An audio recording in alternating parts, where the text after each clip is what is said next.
अहोई अष्टमी व्रत कथा।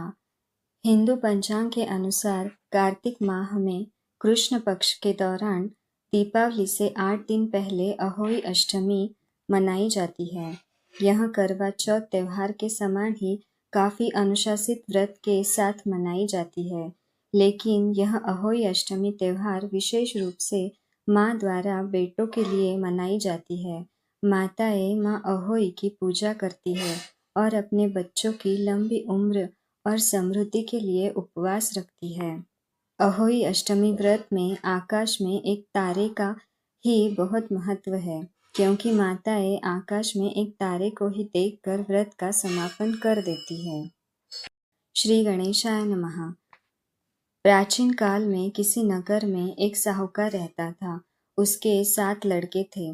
दीपावली से पहले साहूकार की स्त्री घर की लिपालोपी हेतु मिट्टी लेने खदान में गई और कुदाल से मिट्टी खोदने लगी। दैव योग से उसी जगह एक सेह की मात थी।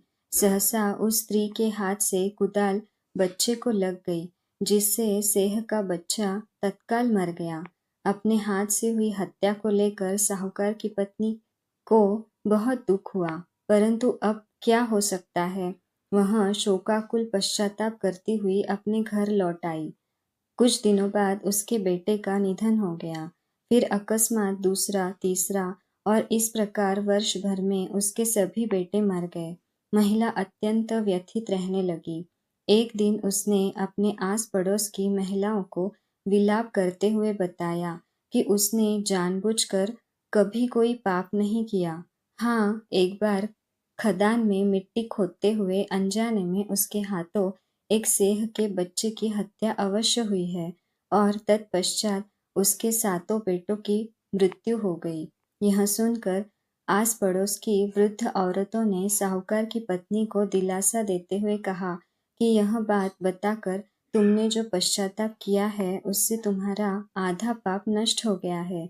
तुम उसी अष्टमी को भगवती माता की शरण लेकर सेह और सेह के बच्चे का चित्र बनाकर उनकी आराधना करो और क्षमा याचना करो। ईश्वर की कृपा से तुम्हारा पाप धुल जाएगा।